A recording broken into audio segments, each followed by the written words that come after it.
Hello, hello, hello, hello, hello. Hi. Thank you so much for clicking on this podcast and coming to join in today. As you can tell, I'm especially upbeat because I gotta be honest, I just listened to this podcast all the way through and it is so magical. It is so unbelievably enchanting. I cannot wait for you to listen to it, for you to experience it. This conversation is with my friend, Julie Conrad. Julie is a Reiki Master, and she has been for the past 10 years now. Well, maybe a little longer. She's had her practice for 10 years now. She is also a medium, which means that she can communicate with people who have deceased, people who are on the other side, including spirits and angels. And for those of you who aren't spiritual, I already know what you're thinking. Skeptical mind is going off. What the heck is this? What the heck is going on? Maybe it's not necessarily that you think this couldn't exist, but maybe it's more like I have no proof that this actually does exist. And honestly, I think that level of skepticism is so incredibly healthy given everything that is being thrown at us in the world today. I think having the skeptical mind to be able to navigate what is true and what is not true is essential to sense make in our world. So I'm not going to try to convince you that any of this is real. I'm not at all. All I'm going to ask is that going into this conversation with Julie, you just remain open-minded. Open-minded, open-hearted. You don't even have to make a decision by the end of the episode whether or not you think that this is real. Me personally, I do believe this is real. I have gone to Julie I've known Julie for 6 years now, and she's just such a magical person, such an enchanting presence. I've been on the table with her while she does Reiki for me. And Reiki is energetic alignment. So she'll explain it more in the podcast, so I won't give too much away. But the experiences that I've had with Julie have been enough for me where I truly, to the core of my being, believe that this is very real and that this is very much happening. So Julie also just released a book called Conversations in Between with My Mom in the Afterlife, where ever since her mom passed away a few years ago, she has been able to continue to talk to the soul of her mom. And in other words, just her mom, but her mom in the afterlife, which she calls heaven in the book. Actually, I think she refers to it in multiple names, but yeah, it's a heaven-esque place. And the book is so incredibly powerful. I'm almost finished with it. So we end the podcast by actually not only talking about mediumship, talking about her new relationship with their parents now that they've passed, but we also get the chance, with me asking her parents questions that she would channel for in a similar way to how she channeled the book. So that's in the last 20 or 30 minutes. If you're one of those people who want to skip all the way forward, I would highly recommend listening to the whole thing because we talk about Julie's journey with just her life story, how she ended up as a Reiki Master, how she learned about her abilities to communicate with the other side. And for those of you who know me, and for those of you who don't, I'm a person who's, I love to make things practical. So I think if something's true, you should be able to explain it to a 6-year-old. You should always be able to make it make sense. So there's a lot of that throughout this podcast, that we're taking these very abstract things and making them perfectly practical in a way that I think that anyone can understand. So without further ado, Julie Conrad. All right, beautiful Julie. How's it going? It's so great, Jack. I'm so excited to be with you. Aw, me too. I'm so happy to be here. So for all of our beautiful listeners who are listening in today, I'll be giving an introduction to you before, but the only thing that I would ask is to come into this podcast with an open mind. I always like to remind myself that what is true is always true, regardless of whether we believe it or not. This life is so magical, and whenever I hang out with you, I'm always reminded of that magic. So I would just ask the listener to come in with an open mind and an open heart, and afterwards you can decide for yourself how much of this you believe, how much of this resonates with you, because at the end of the day, you are the truth. More than what anyone else tells you is we are the truth. So true. So heck yeah. All right. So every single podcast that I start, Okay. I always start in a super fun way. So I have these questions. They're called Spark. Oh. And they're super fun, kind of psychologically revealing questions. So I always like to kick it off this way. Because before we are any other label, we are human beings. We are. So you can pull a card for you, and then I'll pull a card for me, and then we'll answer them. We'll see what they say. Is this one I have to answer? That's the one you have to answer. Okay. After you accomplish your dream, who do you want to inspire with your story? That's a great question. It's a great question. I think I would like to really be inspiration to all humans. Aw. Because I think we're all so connected and feel so alone at the same time.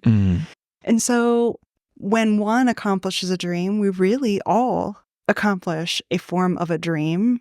It's very interesting as I finished this, so many people are like congratulatory and so supportive and feel inspired. It's been kind of overwhelming, to be honest. And I think I would like to be that mirror of everyone's accomplishment. Who wants that, right? Like anybody who wants to feel that inspiration, I would like to be that for them if they're open to it. Aw. Yeah. That's so amazing. Yeah. So I don't think it's limited for me. Mm. I feel like in that vastness, it could be whoever needs inspiration and finds it from the mirror that I can hold up to them with my own dream being accomplished. Yeah. Just kind of like that idea of go after your dreams, Yeah. like chase it. Yeah. I feel like every dream I accomplish, because I feel like I am living a dream, really, or better. I want whoever needs that to take hold of it and run with it, that they are that too. Totally. Let's talk more about that for a sec. So what you just done, publishing your first book, is it something that, how long has it been your dream? How long has it been something you wanted to do? Or when did it become your dream? And how does it feel now that you've completed this? Well, first, it feels amazing. And I feel a deep sense of joy, to be honest, that it's relief as well, but joy that I set out to do it. It took me 3 years. Wow. I didn't know it took that long. My mom passed 3.5 years ago. And after she started coming and our conversations were changing me so much at such a deep way, I said, Mom, other people need to know this. And she said, well, we should write a book. Aww. And I was like, I don't even know what to write a book. And she said, about. And she said, well, get a pen. And I said, oh. And she literally listed all the questions that I should ask her. And that is how I wrote it. But it took me a long time, obviously, through my own grief it helped me with my grief journey. But I would say to write a book, I would say I've had that inner longing for probably 10 years. Wow, cool. And I always thought it would be about intuition because that's what I teach about. Yeah. And my other book that it's out there and I'm sure I'll write it about what I see, the miracles in my room. But this book came through first. Aw. Yeah. Well, I'm so glad that you followed your dream and you followed your inner compass. I know just knowing you that this journey has been by no means easy. No.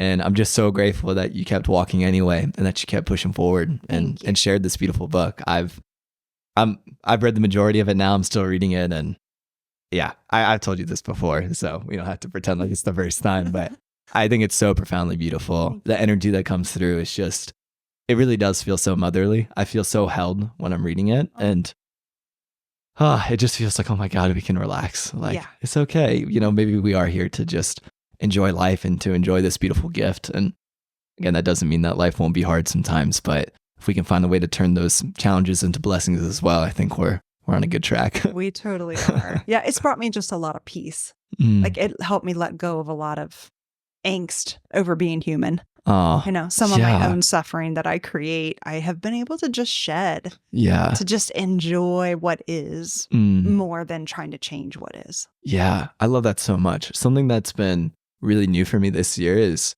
as someone who I would say was a pretty chronic overthinker most of my life, is I've really been realizing that truth is more of a felt experience than it is words. Like we know something to be true. And just in terms of like when we're in love with friends or when we're in joy with family or when we're loving a conversation, that is ultimately what our inner compass is trying to orient us towards more experiences like this. So in that way, it's more the truth than anything else. It's more of the destination of where we want to end up, where we want to come home to. So I think sometimes in our heads, we can get sidetracked with, oh my gosh, this is the destination I'm looking for. But if the destination doesn't really bring us that peace that we crave, that love that we crave, then it's not really the truth, because it's not what we're actually looking for. And yeah, when I read your book, I feel those feelings of like, this is what I've been missing. You know, it's so refreshing, and I feel very seen by the book, which is weird because I'm just reading it, you know? That's amazing. That's amazing. It makes me so happy to hear that. I think what you're talking about, I always refer to as the big T truth. Like, I like that. The big T truth versus little T truth. I feel like the little T truth is like what we're making up in our head and what we think we should be doing, and the truth of like being human and the hardness that we make of Paying your it. taxes. Right? Yeah. Like all those are little T truths, but like big T truth is like, I know it. I don't know how I know it. I know it. The hair stands up on the back of my neck. Like I have cold chills. I know it to be the truth. And I think ultimately we're all seeking the big T truth. That's so true.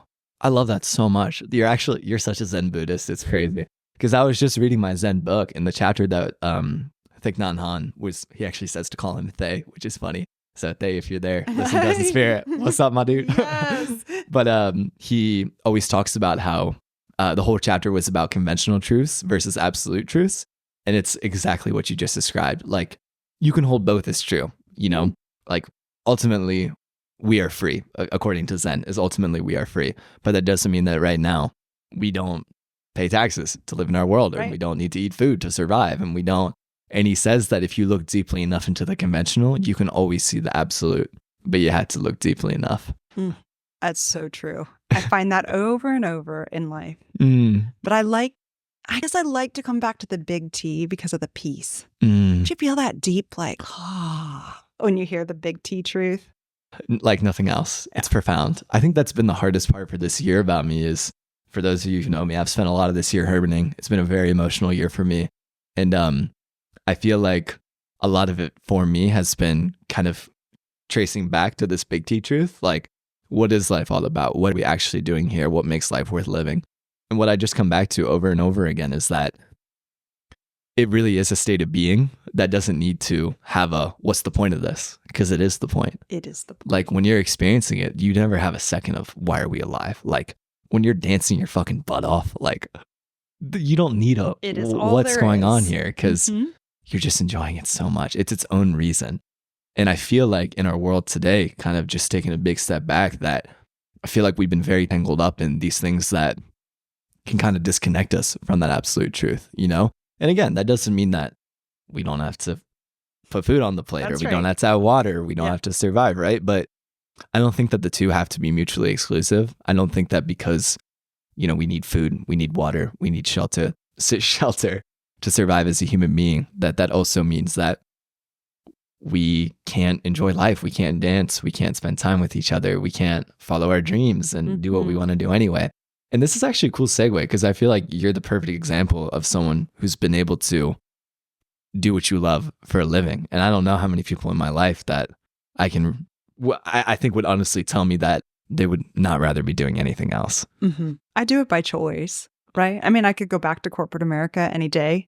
I choose this every day because it is life-changing for me, and I hope for others, but I feel so called to do it. And I feel like it is peace that I have never experienced in any other kind of occupation, right? Like, it's like living your purpose and your passion and having an energy exchange that allows you to live the life that you want for your services. Totally. Let's put a pin on my card. Yeah. We'll come back to it. What I want to do is I want to delve into what you just said. I want to learn more about, because you talk about it some in your book, but I want to hear more about when you decided I want to hear more about you. I wanted to learn more about, you know, doing Reiki, being an energy healer, being someone who talks to the other side, who sees the other side. What has this journey of becoming been like for you? And when did you really decide to, hey, this isn't something that I'm just making up in my head. I think I want to make a lifestyle and a career out of this? Yeah, that's a great question. Thank you for asking. I feel like a huge shift happened when I was 29. So I'm getting ready to turn 47. And so you look great. Thank you. When I was 29, I had been searching out alternative healing practices because I was really sick. From the age of 16 to 30, I suffered with fibromyalgia and chronic fatigue. So that really slowed me down. So I went from, playing basketball, volleyball, all the things, to this teenager who was in bed sick, unable to participate in life. And this was from 16. I got really sick at 16. Wow. I missed 56 days of my junior year of high school. I had no idea. And I was diagnosed with abdominal mono. It almost killed me, to be honest. Yeah. Abdominal mono? Abdominal mono. Who's ever heard of that? No one. I jaundiced, my hair color, my eyes, and my skin all matched. It was terrible. Oh my God. And my spleen and liver were so swollen to the point where they were like, you can't really come in contact with anyone playing a sport because your spleen will rupture. It's so swollen. I looked pregnant. I was like, this is horrible. And I was so tired. Mono makes you tired, but instead of settling in the throat, like most people, mine had moved into my organs. And I kept waiting to get better, and I just didn't. So I ended up at Cleveland Clinic, and they diagnosed me with chronic fatigue from the mono and fibromyalgia because I had widespread chronic pain. I was, in fact, documented as one of the youngest cases at 16. They're like, normally it's women in their 40s. And I was like, oh, yay. Prodigy. Right? Prodigy, even then. So as soon as I got away from home at 18, I moved down here to Cincinnati. I grew up in Northern Ohio, and I found acupuncture. You kind of find, somehow the universe leads you. And I had clipped out this tiny thing out of the newspaper when the Alliance Institute was opening. And I went to one of their, free sessions, informational session. And she stuck needles in my shoulders. And for the first time, I didn't have pain. Wow. Yeah, in gallbladder 21. I was like, oh my gosh, this is amazing. So while everyone was partying in college, I was saving all my pennies to go to acupuncture so that I could function.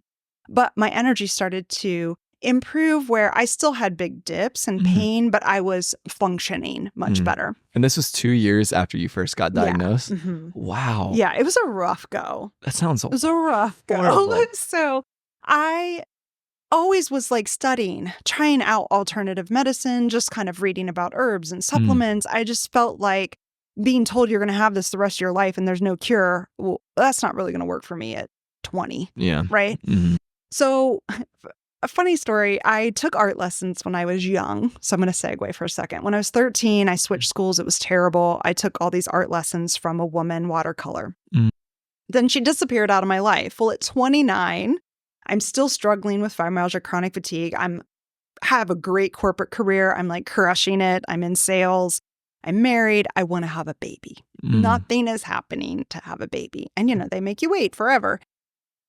And so my mom, of all people, who doesn't really believe in the woo-woo, she thinks it's a little cuckoo. She says, that lady who taught you art, she's coming into town and she does this body talk energy practice. Do you want a session? I said, I absolutely want a session. So this is when I met my mentor, but I did not have a healing practice or any modalities. I was just exploring. Okay. So you were, how old were you at this point? 29. You were 29. 20. So you've been doing acupuncture for 10 years. Yes. And that was kind of your crutch. This is the only thing that you could do. It was keeping me high functioning, really. Wow. And were you doing it every single week?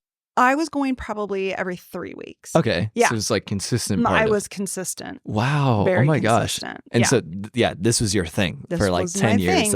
And it really helped open up my energy lines. It did a lot for me. My meridians, it brought me back into balance, but I had to keep going. Yeah. Because I wasn't fixing the subconscious programming that was kind of self-sabotaging. Which is what you see now. Which is what I see now. Okay. That's super interesting. Yeah. And so for 10 years, you got done with high school, you went to college. I did at UC. Went to UC, graduated UC, and then you just go right into your corporate job. I did. I actually started working full-time my senior year. Wow. Yeah. And you were doing sales, right? Yes. Nice. I did. IT sales and then ended with data center sales. Yeah. And you were making some good money, right? I was making great money. Multi-six figures. Yes. I was making great money. Wow. And then when did you meet your ex-husband? I met him actually at work at 25. 25. Okay, nice. And we got married at 26 and we were married 15 years. Wow. Okay. Okay, so this is perfect context of what's going on. Yes. So then you meet him, you're 26. Yeah. How old is he when you guys? 26. So you guys are both 26. Yes, I'm 2 weeks older than him. Wow, I didn't know that. Cradle robber. That is crazy. That's awesome.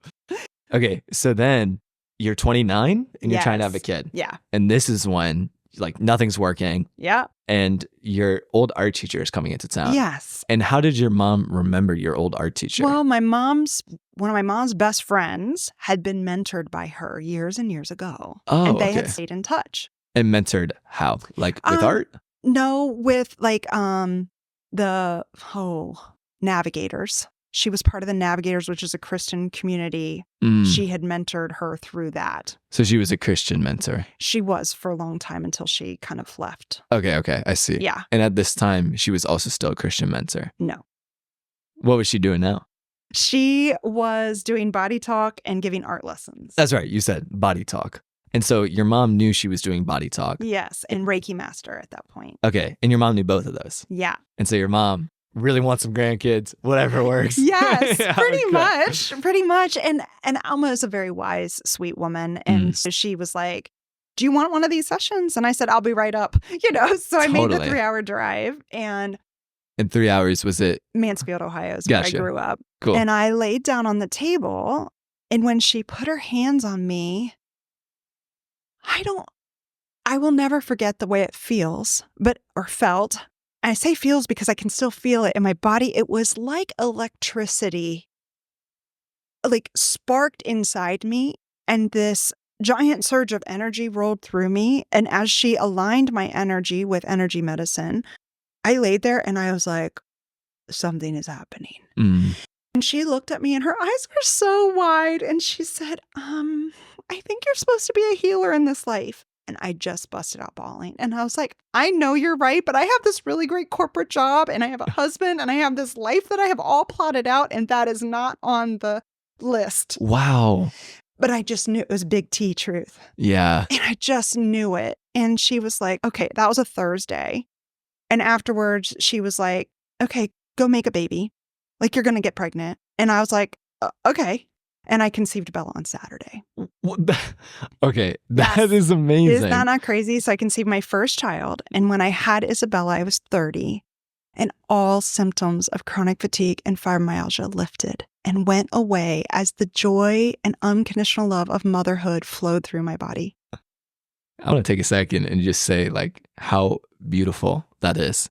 That literally having your daughter, you told me this before, but she healed me. Taking a new context. I mean, that is profound that it was having a baby healed you from this thing, from this chronic fibromyalgia that you've been struggling with for 14 years at this point. 14 years.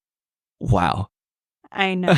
Isn't it incredible? It was such a gift. And as I developed my senses, I've always been highly intuitive, but I learned to trust it again. And one of my angels that I talk to, that I call Truth, because she said it didn't matter what I call her because she tells me the big T, Truth. Yeah. And so she said, listen, we do not send a baby to everybody to heal them. Like you are supposed to pay it forward. Wow. She goes, so you better get on with it. Wow. And I was like, oh, okay. And so is this like this Truth, your angel that you're able to talk to, is this right after you have Bella? No, I did not meet her until right after I left my corporate job. And I was really doubting. It took me 2 years to decide to leave corporate. So if I back up a little bit, after I had this kind of, I would call it a mystical experience and healing. On the Reiki table. Yeah. I started training with Alma. So I got my Reiki 1 certification and then Reiki 2. I became a Reiki Master teacher in 2013. And I left my corporate job in 2014. Gotcha. So I started training and I started being mentored by her and I got regular energy work from her and I didn't need acupuncture anymore. That's amazing. So it's the same premise because it's based in Chinese medicine, but I think the difference for me with energy medicine, the way I practice, the way she practices it, is that it's bringing to consciousness blocks of what is creating the block in your energy field so that you can heal it. And then it's not going to creep up and sabotage you again. So as I'm doing that, I'm doing all this healing work and training and practicing. And I kept saying, I think I need to leave my corporate job. And my husband at the time was like, okay, I'm tired of having this conversation. You just let me know when you're leaving. So I make a deal with God, which I don't recommend doing, but I did it. I said, if you'll double my income, I'll leave. I'll just up and walk away. And that year I made double my income. So I made $500,000. Wow. And I went on the sales award trip to Puerto Rico and I came back and quit. And my boss was like, wait, I knew you were healing everybody in the office. Like nobody has back pain. Like everybody's feeling good. But I thought I had a couple more years. You're crushing it. I said, I understand that, but I have to go. Okay, this is absolutely amazing. So let's back up a little bit. So on this Reiki table, right as she says, I think you're supposed to be a healer. Had this been sitting in your, like the back of your mind for a while at this point? Never. Like never even crossing thoughts? I was a salesperson. Dang. Listen, I came out selling stuff. Like I used to pick vegetables out of the garden and take them and sell them to the neighbors. Like I just love to provide things that people need. And I was good at it. I loved my clients. I loved my boss. No, it was not even on my radar. That is amazing. Right? Talk about, because I find myself in a point right now, I've had moments where it hits me in the face of like, oh my gosh, this is so obvious. Like that video that I watched earlier today, my therapist, Mark, who I bring up, I swear, every single podcast, but he sent me this video that was it's called The Opening of the Cosmic Heart. It's what I was telling you about earlier, but just to say it for the listener. So this whole video is about how if you've been going through experiences where you feel like your emotions are very heightened, where you feel an increased sense of empathy, that it's a very normal thing, and it's a very mystical thing that a lot of people are experiencing right now. And it's all about basically opening up your heart so that you have more space to hold people in it, so that you can show more love to other people, so that you can receive deeper love. And I remember I watched this video and I was just like, oh my God, like, thank God. I feel it was one of those big T where I just knew it to the core of my being that this is what's going on. So and this cosmic heart thing hadn't even crossed into my awareness. Like I kind of thought that something was happening in my heart because my chest just feels wide open. But yeah, it hadn't it was one of those things, because I think that, I've had some dreams, for example, like being a writer, having a podcast.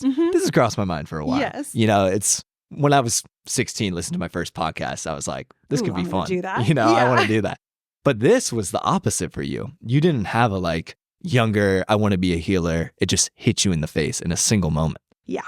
That's amazing. It was, and scary and overwhelming. And I was like, I think we admire in others what we're here to manifest. Wow. And so I had admired the energy workers at the acupuncture place that I had been going. I just found it so interesting. And I would always be asking questions of them, not the acupuncturists, but the energy healers who would come in and do Reiki or healing touch while you had the needles in. And I was always like, how are you doing that? What's that look like? How's that feel? And I was just fascinated by it. It seemed much more accessible to me. So I think looking at them, it is something I'm here to manifest. I just wasn't aware that was where I was headed until it literally when she said that, I was like, I know it's the truth, but it still took me, 7 years. Wow. Yeah. So after that experience, it was 7 years until you quit your corporate job. It was. And how long were you training with Alma? 7 years. All 7 years. Wow. Yeah. Well, being mentored, getting my own energy work done, cleaning up my own stuff. Yeah. And I took Acunect training out west. I flew to Boulder and took And what training. is Acunect? Acunect is another form of energy modality for healing based in Chinese wisdom. It's kind of like Body Talk. It's like Trilogy that I wrote for my own modality. But it's based in how do we bring the body back into alignment based on the 5 elements, kind of. Cool. Okay. And so for people, you said that to me and I'm like, that totally makes sense. I know. But how would you break that down to make it, I guess, more practical? Like, what does it mean to be out of alignment? What does it mean to come back into alignment? Yeah, that's a great question. So I think when we're out of alignment, we feel anxious. We're really inner critic is kind of running the show. We might have chronic pain, chronic illness. We probably are ruminating on things. Maybe we are having fatigue. Any of those are just, to me, something is out of alignment. And so when we look at it from a Chinese 5 element kind of perspective, we look at what can I release and then realign the energy to bring us more into optimal health. And so I'm always looking at what emotion, maybe it's an emotion, maybe it's an old thought. Like, how can I pull that out of the person, bring it into consciousness from the subconscious, let it go, because the body does keep a record of that stuff. Release it from the cellular level, from their tissue, release that pain associated with it, whether it's emotional, physical, or spiritual, and then realign them back to their higher self, to their best version of them, to optimal health, and really help them create from that space here where they feel like they have the freedom to move forward rather than be stuck in where they're at. That totally makes sense. I love the way that you describe that. Something else that I think of too is I feel like, after I've kind of had these mystical experiences this past year, one of the biggest thing that's come to me is that I felt like, your higher self is really just your most authentic self. It's just you as you know yourself. And the way that I thought about it is like the moments in my life that I felt the most of myself, whether I'm doing what I love, I'm with people that I love, doing what I love with people that I love, all these beautiful, beautiful moments that I've had. I always think that if I felt that way all the time, life would just feel amazing. And then it started to kind of connect the dots to me that, maybe all the times that I'm anxious or that I'm filled with unrest, it's kind of this compass that's trying to point me back into these moments, back into an experience where I feel my most authentic self. And I feel, regardless of if you would consider yourself spiritual or not, every single person has an experience going through life where life doesn't need to make sense because it's just beautiful and it's amazing. And the idea that kind of not only our minds when we're anxious is trying to get us back to this in some capacity, or our depression or our sadness is trying to get us back to these states of being that are so natural for us. That really started to click for me this past year, but also that maybe our body could also become ill as a symptom of us living in a way that's disconnected from the way that we were always designed to live. Yeah. Well, if you break down the word disease, it's dis-ease. It's when we've been uneasy with ourselves. And I think that is a misalignment from our own authenticity. And so anytime I feel anxious, because I'm human, I say, what lie have I believed? Anytime I feel depressed, what am I buying into that's not my truth? Yeah. Anytime I'm suffering, what story have I made up that I'm creating my own suffering? Because all is as it should be. Yeah. Right? So I think as I've learned to realign back to my higher self, the goal is to get back there quicker when I get out of alignment.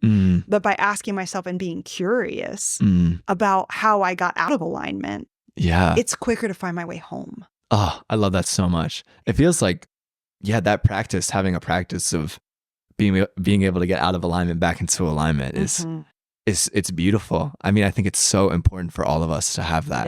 Because I think to be human is, we have free will. We can choose to behave in a way that's not who we are.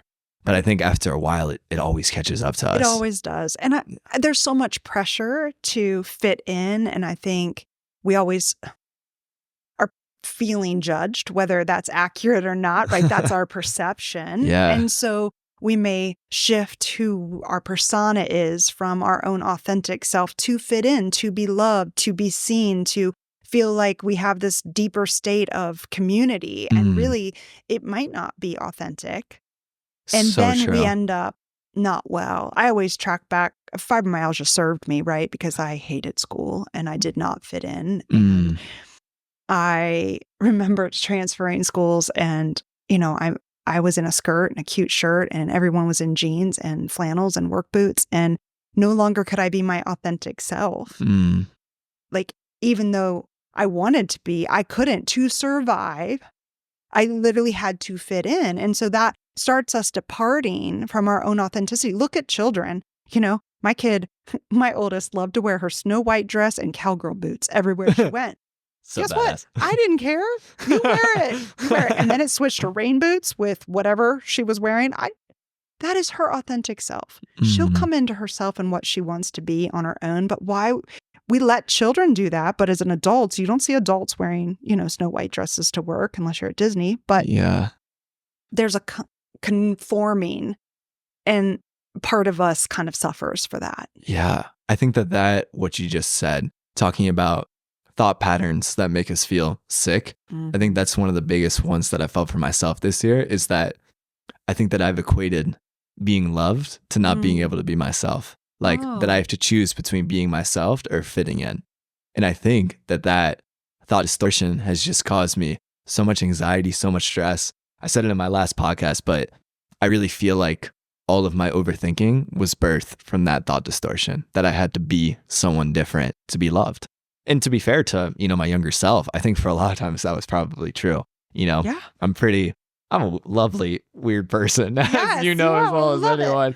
Yes. Thanks. But yeah, and I think most people who are listening to this know me. And unless this blows up, knock on wood, we take this. Yeah, it'll get to who it's supposed to get to. But anyway, yeah, I really, really feel like my overthinking was birthed out of feeling like I said, I had to choose between being myself or being loved. And I think overthinking was how I bridged the gap. Like, I always have to analytically decide if me being goofy in this moment, is that going to work? Is that going to fit in? Because I remember in first grade, for example, all I wanted to do was play and mess around. Of course. First grade, every single day, there was only one day all year, I remember it vividly, that I didn't have to sit out for recess because I was always just playing in class and talking out, and it wasn't allowed.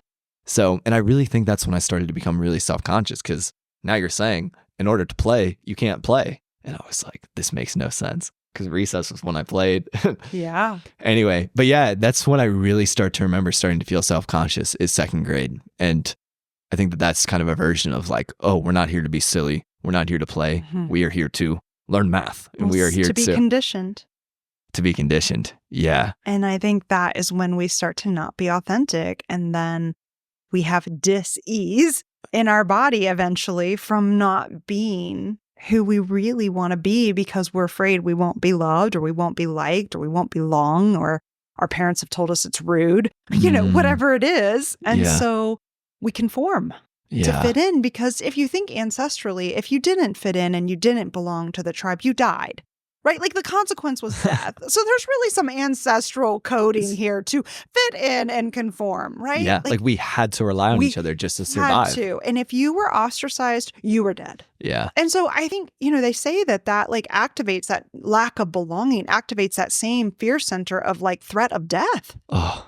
And it really does, because it did mean death, and we are our ancestors brought forward, and we all carry that coding. And as we upgrade that and change that and accept one another more and more, my hope is that fades, that we all feel a deep sense of belonging to ourselves first. Yeah. To ourselves and our higher self, and then you always belong. Totally. And I also feel like, and to break it down for our listeners who aren't as spiritual, when you say coding, you just mean DNA. Yeah. It's literally in our DNA. Yeah. It's down to the wire that we need to survive. And we all know this. It doesn't, have to even be an abstraction. We know that grief, that despair that we feel when we're rejected, when we feel social isolation.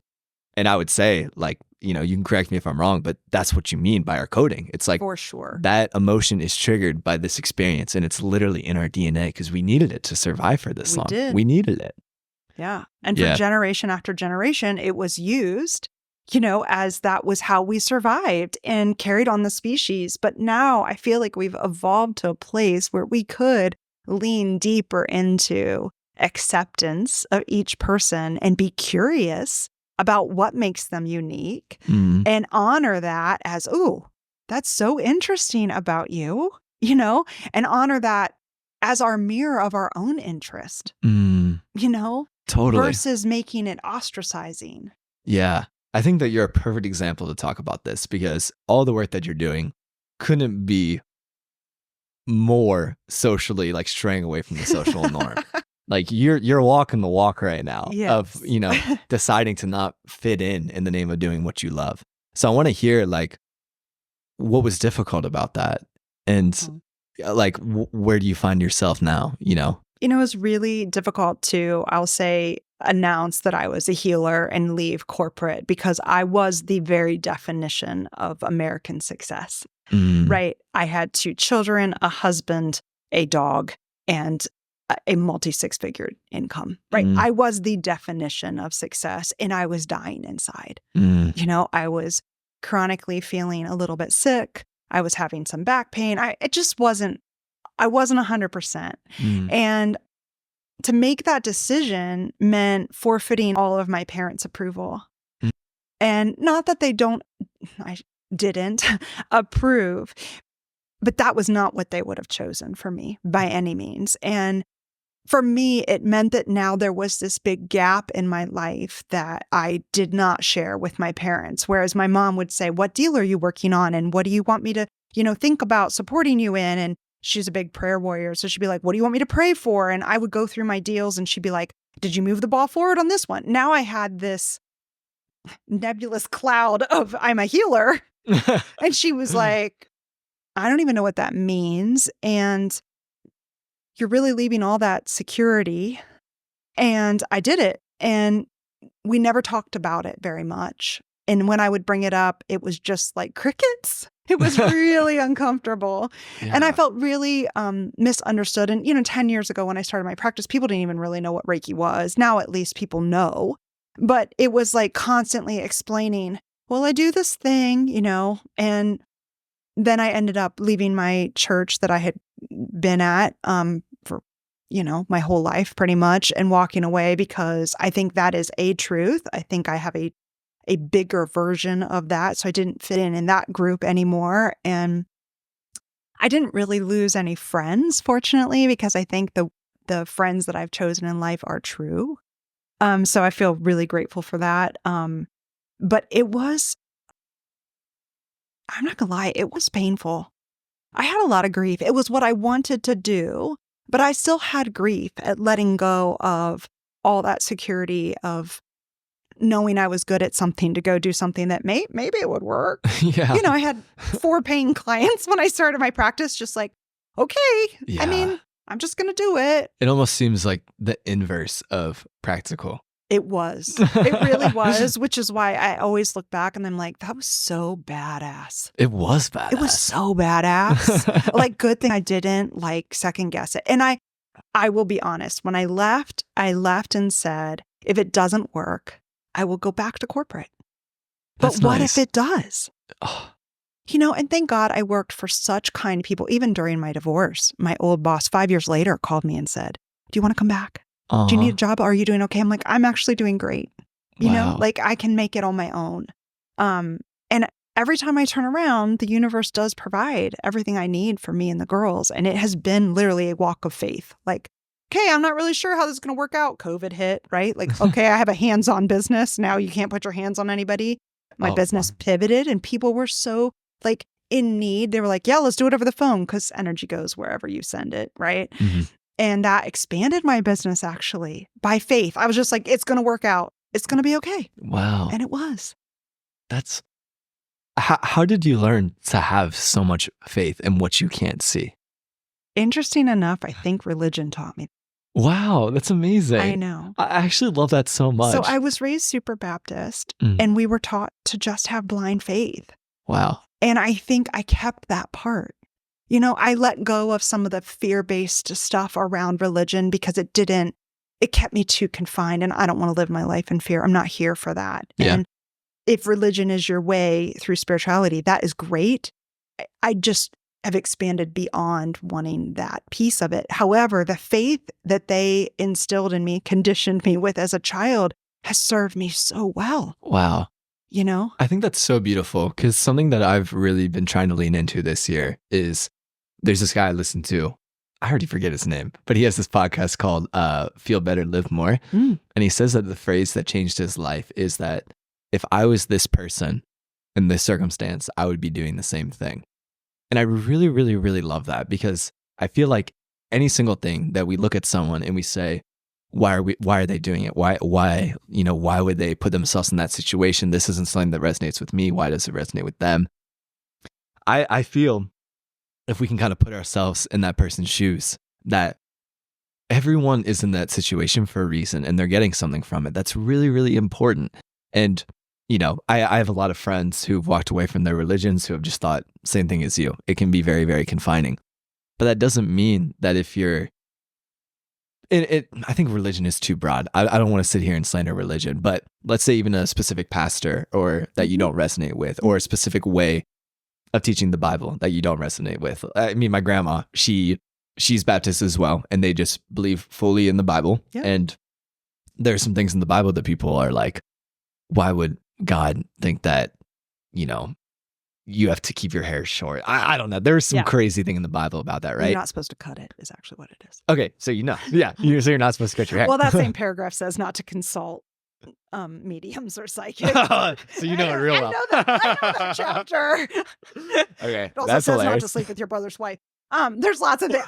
I don't remember. I'm just saying that, but it does say not to cut your hair. Yeah. So stuff like that, right? Yeah. And it's like, for people on the outside, it's like, why would you believe this? But I think that every single attachment that we have, things that we are doing in our lives, always have gold in it. Always have something that is true, that we really, really believe in. But I think it's the imbalance of something. It's attaching so hard to the gold within something that you're willing to invalidate your own inner compass in search of that, is where I think people get really tripped up. Like if you've lived your whole life and had a really hard life. I mean, my grandma has had such a difficult life. I literally love her to death. Grandma, if you're listening to this, you're the best. We talk about birds all the time. We love being in nature. But, my grandma, she's had such a difficult life. Her mom was one of 13, and she basically raised my grandma and her younger sister were basically homeless for most of their teenage years, So there's just been so many difficult times that she's had to go through, that she's had to persevere through. And this teaching that's all about all of it is for the greater good. There's meaning to be getting from all of it. Like that is something that is so important to be able to make sense of your past, is to be able to see, how did this make me into who I am? Like, can I allow this to suck, to say that this isn't something that I want to do more, but also say that, wow, like I am here and I am okay now. And maybe there is something here. Yeah, like, I'm going to keep the good parts. Exactly. Maybe this has made me more empathetic. Maybe it's expanded my heart so that I can understand other struggles that people are going through more. So I just to come back to what we were talking about. I love that faith is what you learned growing up Baptist. I think that's amazing. Yeah, it is. And it has served me well my whole life, really. To have faith that it'll work out, to have faith that there's a higher power, to have faith that I'm not alone. Yeah, it was such a great foundation that my parents gave me. That's amazing. Yeah. So, okay, let's progress this. Okay. So you're a healer now. You've left your corporate job. You have 4 clients. Yes. What has your journey been like on the table from the very beginning to where you find yourself now? Incredible. A miracle. I often say I have the best job in the world because I watch miracles happen all day. Well, people are not looking for them. I expect them every day because that's the business I'm in. And don't ask, don't get, right? So I'm always asking. And I think going from 4 clients to booked months in advance has been transformational for me. It's made me want to mentor others to do this work because I'm only one person and I want to help others do what I do to help us create this tidal wave of healing love. It's been really one step at a time. And then, my 10-year anniversary party was just last weekend. And I looked back and I was like, oh my gosh, like this has been so fun, so challenging, but amazing. It's been amazing, really. That's like so I'm awesome. just, I live in a state of awe, like, even sometimes still I'm like, that just happened. Like that just happened on my table. I just watched that happen. Wow. I literally live with awe and curiosity. Yeah. It's really fantastic. That's so amazing. So bring the listener in even more. I've gone to multiple times now. And to tell you just firsthand what I experience when I'm with Julie it's what you were saying. You talk about how you want to create a tidal wave of love. It just feels like pure love. Like when you put your hands on Thank me, you. Julie doesn't do anything. You don't massage people. No. You just You're put your fully hands. Clothed. You just lay down and Literally. I just read your energy and see what we need. Totally. And it literally, I mean, every time I see you, I can feel energy coming from your hands into my body. And it does. It feels like electricity. It's exactly what you talked about. And that was enough for me being pretty open-minded that I was like, something special is going on here. And I always feel so refreshed. It feels beautiful. And yeah, I want to talk more about, for people who haven't heard of Reiki, for people who have never experienced something like this, what is going on this table? Oh, so many things. So Reiki is just divinely guided life force energy. So it comes in from the divine. So I would say, heaven to me, whatever you want to call it, the eternal love source. And so how do you channel that? Like, so that comes through an attunement Mm. process where we change the frequency. So my mentor, my Reiki Master teacher attuned me, and now I attune others. Mm. But through that, it opens you. Level 1 opens you to be a conduit of that, where it can flow through you. Level 2 helps you focus it. And then Reiki Master, you actually become it. So it's always on a little bit. And I try to embody that every day. I think it's a big responsibility to say that you're a master of anything.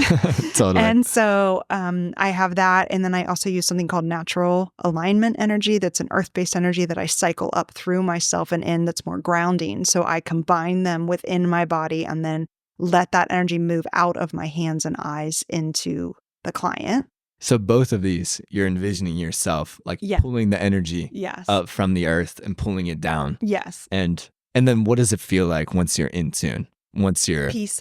Just peace. For me, I just feel peaceful. Mm. It's just, it opens up all my intuitive senses. I feel at peace. I feel very inquisitive of like, ooh, what's happening in their body? And I'm clairvoyant, so I can see. I've asked for the gift to see in the human body when it's helpful. Not every time, but when it's helpful. So I'll see where the pain is, or where the block is, or what needs opened up. Or, ooh, that chakra, an energy center in the body, isn't spinning right, or whatever I need to see is what I'm shown. And do you literally, like, what do you see? Colors, shapes, forms, symbols. It just comes in a very variety of ways. I have like my own dictionary, basically, that different things mean different things to me. That's awesome. So it's almost like you're seeing a bit of a vision while you're on the table. For sure. A bit of which I think everybody can relate to, is going through day-to-day life and having visions or daydreams or really it's a vision that you're seeing something. It is. And I just relax my brain into that. And then I also am claircognizant. So I just know things. I just know things about my people on the table. So then that lets me, get deeper into helping them reprogram their subconscious mind. I feel a lot. I'm clairsentient. So when they're on the table for me, I can feel where the pain is in their body, or their anxiety, or their grief. I put my hands on a lady and you would have never known she was grieving. And I go, you have a brick of grief on your chest. I didn't know her husband had just died. But that's, and she just started crying. She goes, how do you know that? I'm like, well, it looks like a big gray rock right here on your chest. And my chest hurts for you. Like I'm not a stranger to grief. And so being able to know what I feel like before the session, and then what I feel like when I blend my energy with theirs, when I overlay it to feel, then I'll know what's me, what's not me. Yeah. And then I can help them. That's so beautiful. Yeah. Like, want to take a second to honor just how beautiful and amazing this is. It's profound. It really is. It's so fun. Really. Yeah, that's so awesome. Yeah. I also want to say, so I always try to make, one of my callings is to make these spiritual things very practical. And so I think that idea of being clairsentient, of when you just know some things. That's claircognizant. Sorry, claircognizant. Yep. Of just knowing some things that you feel when you're on the table and you just know this person is grieving. Like you just know it. Yeah. I think that there are some ways that every single person can relate to experiences that they just know. They just know. Like what I was saying earlier about this video that I was seeing about opening up my heart. You just knew it was the truth. It could also be you meet someone and you just know that you're just going to be good friends. Yeah. Or you meet someone, and there's actually a Japanese word for it. It's called koi no yokan. And it's meeting someone and feeling like you could fall in love with them. Oh, you just know it right like when home. you meet them. Yeah, that they feel like home.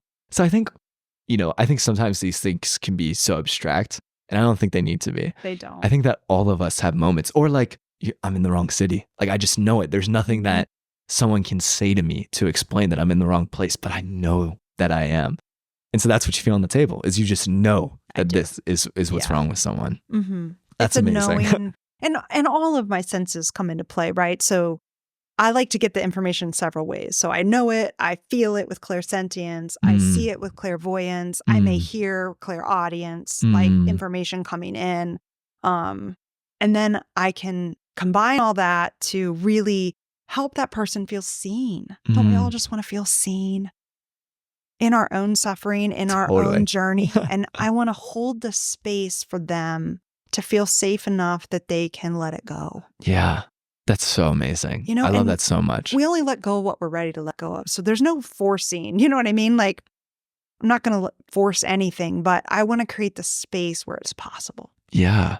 Where it's possible for them to heal. Right? Totally. All healing is self-healing. So they're the one healing themselves. Mm. I'm just providing the frequency and the extra energy required. It's almost like if you eat healthy food, like you eat healthy food, you know, some good greens, and then the next day you wake up and you just feel better. Yeah. It's like your body is doing the work with the energy that's being provided. Right. So in this case, I'm just you're the vegetables. Healthy greens. I'm just the healthy greens. I love that. Yes. I love that so much. It's like Bella with the probiotics right now. Right? Yeah. Yes, for sure. Okay. It's so practical. I just love it so much. It's perfectly practical. And so to transition to this, what are some stories of some of the stuff that you've seen on your table that's moved you? Well, I've seen so many different things. I think one of the biggest things that I saw early in my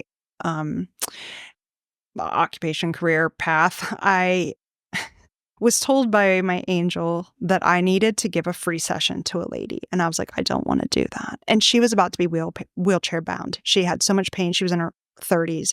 And her legs, the pain would radiate down to where she was having trouble walking. And they had put that box, like an interrupter box that would send an electric current to interrupt her nerves from signaling her brain, literally installed it in her body. And so I was like, horrible. I don't want to do that. And so I started sweating and I was like so uncomfortable in the room. I got up and left, went to the bathroom. So I didn't have to be in the room with this woman. Wow. So I just denied what they said. So the next time I see her. When were you with this woman the first time? Oh, at church. Oh my gosh. She was in my Sunday school class. Wow. And so the next time I go to Sunday school, I'm like, oh boy. And so I started sweating. And again, they were like, you have to offer. And I'm like, I am not doing that. Okay, never fight with your angels because they always win. So anyway, eventually after things are over, I walk up and I was like, I just want to let you know that I started my practice. And if you wanted to come in, I would love to give you a free session. And she was like, looked at me like, you cray. And I was like, here's my card, just feel free to call when you're ready. Right. Cause all healing, self-healing. So I can offer, that's all I can do. So I walk away and the sweating stops and the racing heart stops. I'm like, okay, I did my part. So she schedules an appointment eventually. She cancels the appointment. I'm like, okay, fine. She's not ready. She schedules another appointment. Her husband schedules it. And it's like, she is literally going to be in a wheelchair soon. Mm-hmm. And I'm sending her in. So she ends up coming. And the night before, I'm like, okay, you guys told me I have to do this. So you better tell me what to do. So they give me some advice and I listen. And I do talk to angels and guides regularly. We can get to that too. We'll get to that. But she comes in and I do the session. And when I stand her up at the end, she sits up and tears are streaming down her face. And I had asked her at the beginning, what is your pain out of 10 on a scale? And she said 9. It's almost unbearable. And when she sat up, I said, what is your pain? And she said, I don't have any. I have the chills. And I said, what? She goes, it's gone. It's all gone. And I stood there and she, through her tears, said, I didn't want to come because I didn't think God had a miracle for me. But I guess I was wrong. I said, yes, God has a miracle for every one of us. We just have to receive it. And she stood up and walked out of my office. And the pain, she got the box uninstalled and her pain never came back to that degree. I think she, had some, but it never came back like that again. That is absolutely profound. That crazy? It was so amazing. And I just was like, that happened. That happened. Oh my gosh. I had another woman come in. She was young and she is a cyclist. She teaches like cycling, whatever, spinning. It's called spinning. Yeah. And she had unexplained rib cage pain. And she had been everywhere, including Duke University. Her dad's a doctor. And no one could figure out what it was. It's inflammation in the cartilage between your ribs, all this stuff. She's on all these high doses of things. And in the session, I worked with her for 6 months. And then on an August 1st, I will never forget it. She came in. I was tired. I had a headache. And I literally prayed. I was like, I don't even know what to do. I love her so much. You're just do it. Just show me what to do. And those are always my best sessions. I always ask to be shown. But I released this energy block inside her, and she was crying as I did it because I know it was a little bit uncomfortable for her. And as it released, all the pain left her and it never came back again. Wow. And it was all this like mysterious, we don't know what's wrong with you, but it was completely released and she was healed. Wow. So those kinds of things are just miraculous to watch, where there's no cure. There's like, we don't even know what it is. We can't diagnose. Yeah. I've seen cysts that people are going to have operated on, and they have the MRI, and I have run energy in and their body has dissolved it. Wow. And the woman didn't need surgery. And she said, the surgeon goes, well, it's gone, so I'm not going to operate. And she goes, well, what if it comes back? He goes, well, I go back to the healer lady then. So it's just fascinating to me. I've seen depression lift that people have struggled with, anxiety. Like we don't think of that as a miracle, but that is a miracle. It is. For people who struggle with chronic anxiety to get relief from that. It's so beautiful to watch somebody's inner sparkle. Like my gift is I see everybody's potential. And then I see what's blocking it. And I just feel like I'm just like peeling these gray, dirty bandages off of them that they use to cover up all their beautiful sparkle. And I just peel it off and peel it off. And then one day they see the sparkle that I see. I love that so much. Right? It's amazing. It's such a beautiful life. I mean, it's just so amazing that this is what you do. It is. It's so amazing. So for people who are listening, let's say something resonated with them. They're like, man, I have been anxious for as long as I can remember, or I've been chronically tired for as long as I can remember. I know that there were times in my life where I didn't feel this way. Yeah. Or maybe I don't remember times in my life that I didn't feel this way. Yeah. Not everyone can come to see you, obviously. No. And maybe people don't even know how to get access to Reiki. Maybe people are still unsure. They've tried new things. What would you tell them that they can do for themselves? I think you are the manager of your own energy. So starting to get clear with a grounding practice, really sending some roots down from your feet and your tailbone deep down into the earth and drawing up new energy that is calming and life-giving, really. There's always this endless supply of energy from Mother Earth. It's not restricted to some of us. Everybody is entitled to that. That can really...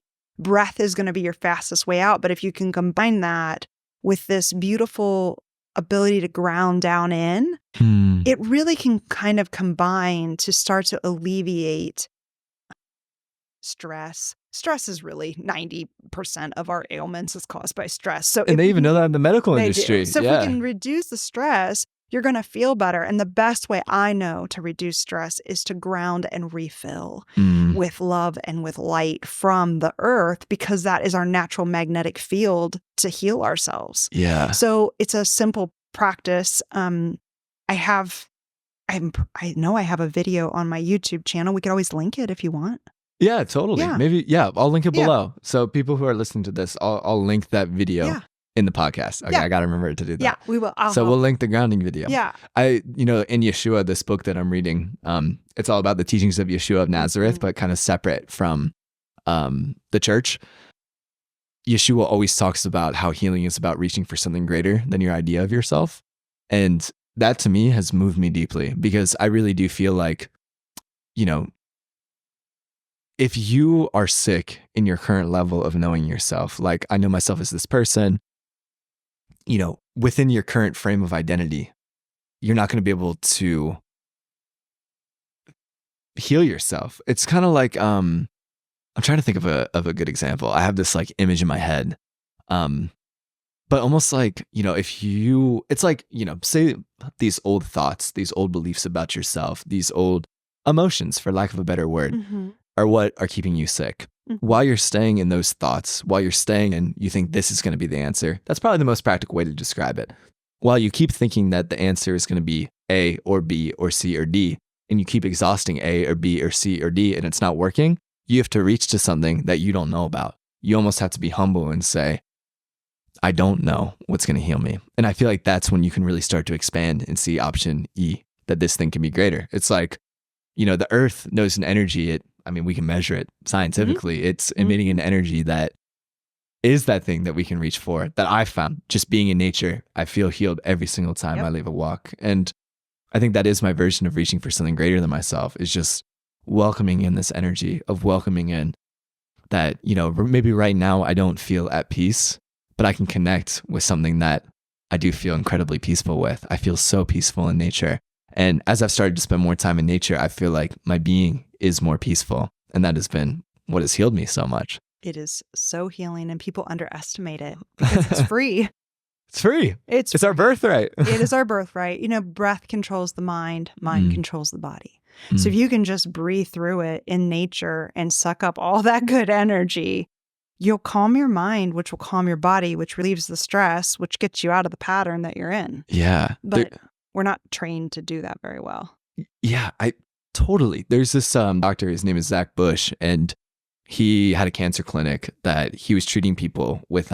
He actually has a really incredible story. He was in modern medicine, found that just the cancer treatments were a dead end and that the pharmaceutical industry was blocking a lot of cures, like using vitamin A to help people with cancer. And he is basically a cancer guru at this point. And what he said, the cancer guru route has led him to being an expert in the gut biome and gut health, which I didn't know this, but we are 2 times as many bacterial cells than we are human cells. It's like 58 trillion bacterial cells versus like 27 trillion human cells. So we are more nature than we are human. We are. We are more, well, we are nature, but we're more outside of us than we are ourselves. And what he says, which is so funny because you just said this, is that the best thing that we can do for our health is breathe as many diverse biomes as we can. Because that stuff, it's in the air. Brings it in. Yeah. Well, you know, there are still places in the East where they send you to the woods to heal. Wow, I didn't know that. They send you with Qigong prescriptions. I'm also a Qigong instructor. And they'll send you to the woods to heal because there is research that trees give off different chemicals that are healing to the body. I love trees so much. This is making me so happy. Me too. That's amazing. Oh, and it's free. There are trees all around us. But, you know, my Qigong instructor, Lee Holden, always says too, if we could bottle the benefits of breath, it would be the next $1 billion pill. Wow. I love that so much. But people don't do it. So if you can just pause and take a deep breath, reattune your head to the beauty, name 5 things that are beautiful in nature around you, look out the window or go outside even better, it will change your life. Yeah, I think so too. It will change you because breath calms the mind. Yeah. And I think the mind is what we were talking about this earlier. The mind is the source of all suffering. All suffering, yeah. And like, no, I think this is so impractical. Like if you would have told me this 4 years ago, I would have been like, you're crazy. Yeah. Because I was spending my whole life in my mind. It's like, I had forgotten what it feels like to be outside of my mind. But, you know, I think the mind tells us that I'm not anxious because I'm in the mind. I'm anxious because I'm lonely. And then it's like, I need people. Or I'm not anxious because I'm in the mind. I'm anxious because I need to be busy. What I've found is that, yes, these things definitely help. And I think that they help for a reason. Like there's nothing wrong with being around people. Nope. In fact, we all need to be around people. We do. We need connection. We need connection. And being busy, like, of course, being busy can be practical. But what I start to notice is that when I'm with friends, let's say I'm lonely, or when I'm busy, what actually changes is that I'm outside of my mind. That's the thing that happens. So what if before I even need to seek out this thing that's going to be the cure, I can just let go of my mind anyway and say that, hey, my mind is not pointing me to what's the problem. My mind is arising as the problem itself. My mind is the insecurity. It's not for sure. The insecurity always says, once I have better hair, once I do this, once I'll feel at peace. But again, it's like we're probably attaching that to an experience where when I had a full head of hair, I felt so loved. And when you feel so loved, you're just in your being. You're not in your mind. So that's been a crazy epiphany for me lately. It's like, oh my God, if we could just move out of our mind anyway. Like that in so many mystical traditions, they believe that the predominant desire of all human beings is a felt experience of connection. This idea that I am the universe. I am it. I'm here. I am at home. I am at home with other humans. I am at home in nature. That's what we're all looking for. And I feel like while we're living in this fragmented mind, like this seeking mind, we can never really tap into that. Because I was always terrified of being alone. And this past year, I've been alone so much. And it was super hard because I'd be like, I need to hang out with people. Blah, blah, blah. But because I wasn't working, I was just taking time to grieve, for lack of a better word, grieve my childhood, grieve growing up. I had to spend so much time alone. And so I started to just run an experiment. Like, what if I just connected to the world around me and this was my felt experience of connection?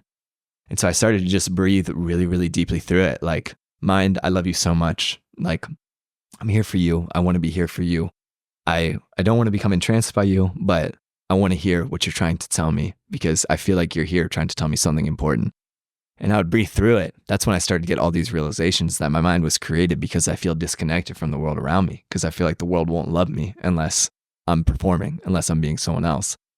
So I started breathing through that, crying, grieving it. And that's when I started having these crazy mystical experiences that I've told you about, is really just, oh my God, I feel so connected to nature right now. I feel so connected to this tree. I feel so connected to this wind and these clouds. I'll literally be sitting outside looking out at all the little ants and I'll be like, you guys are so curious. Yeah. Like, this is amazing. Yeah. And, maybe to some people listening, they're like, you're a loner. And I'm like, maybe.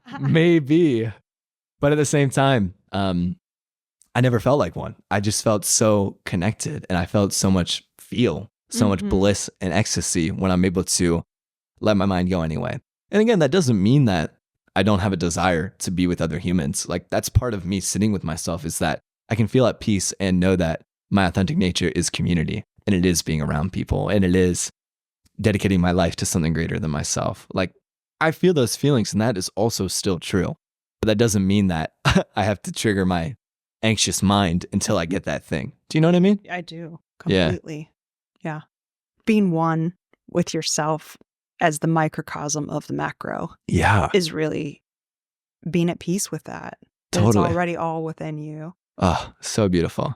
And which is what you channel with Reiki. It is. You bring it to oneness. It is. And when you give a Reiki session, you get one. So win-win. Just constantly letting that flow through me. It feels amazing. You get that and you get money. I know. It's so good. That's amazing. It is. So let's transition. We talked about Reiki. I want to talk about Truth, your angel that birthed in your channel and your mind. And then I also want to transition that into your relationship with your mom and how it's changed. Yeah. So I started seeing Truth in my office, actually after a mystical experience post-migraine, and I have a blog on it that I wrote, but I basically had a migraine, and when I opened my eyes, the most beautiful being was above me. And I was like, how come I've never seen you in my office if you're an angel assigned to me, And she goes, boy, I'm always above you and you never bother to look up. I was like, oh, so now I look up, I'm like, okay, she has a really good sense of humor, but she helps me in my sessions kind of with guidance as the big T, Truth. And I began with my clairvoyance seeing angels and what I would term as guides, which are people or souls who have been human that are on the other side who give us guidance and wisdom outside of the angelic realm. So I have a main guide named Sophie that I work with on the regular. I've seen her since I started meditating and stuff. She would come and sit with me, be with me, give me advice. And then in my practice, one day, a woman walked through the wall and I was like, well, you're not my guide and you're not an angel. What are you doing here? Did it freak you out? Like, what the hell? Well, not really. Because I'm so used to seeing so many different things happen. I was just really curious. I was like, hi, and she started saying things about the woman on the table. And she was like, say it. I was like, I do not want to say that. And she goes, say it. I go, I'm not saying that. They have this way of blending with me that makes me so uncomfortable. Like I said, I start sweating. I'm like, my heart is like palpitating. I'm like, okay. So I just like blurt it out. And the woman goes, that's my mother. And I was like, huh. Oh, okay. So then I relay a few more messages from the woman. And she's like, oh, my mom died years ago and I've missed her so much. And this is so healing for me. And you had not met this woman? You had not known her before? No. I was like, and this was this client's first session. So I didn't even know the client. And I was like, it's one thing if it's like, I've known someone and this is their 6th or 7th session. I feel a little bit more at ease saying more things. You know what I mean? Intuitive things, especially early in my practice. But I was so uncomfortable. I just had to blurt it out. And so I did. And then the relief washed over me and the woman knew. And she said, I receive all those messages. That is my mom. Wow. And I was like, okay. So then later. That's amazing. And I'm just thinking it's part of healing work. Like, I just thought all healers probably saw deceased Spirits. loved ones, whatever, right? Yeah.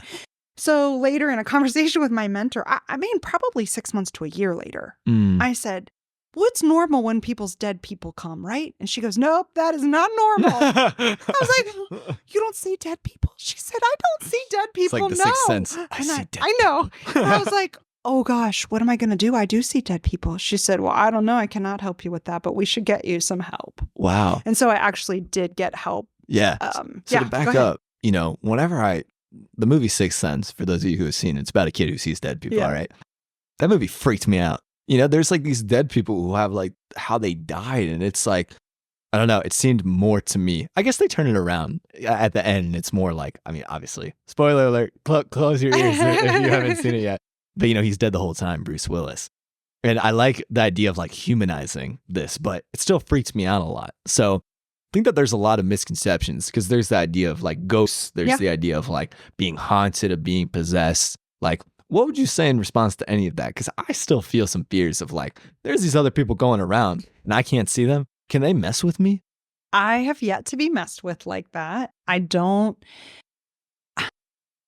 think they have better things to do, personally.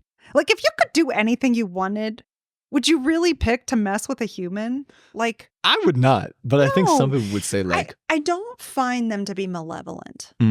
That's really comforting. I do find that there are lower frequency energies, but I think those are human made. Yeah. By our own thoughts, and our lower frequency thoughts become things. And so I think that's more apt. And sorry, just to cut you off for a sec. By that, you mean like, actually, I read this in your book that let's say someone is living in a house for a long time and they're really having a hard time. They're really having despair. They're really distressed. Like that energy, it's not staying confined to them. Like they're emitting it outwards. That's and right. even when they leave, it could still be in the floors. It could be in the walls. That's right. That makes sense. So I think it's more that from what I have witnessed and cleaned up in houses or,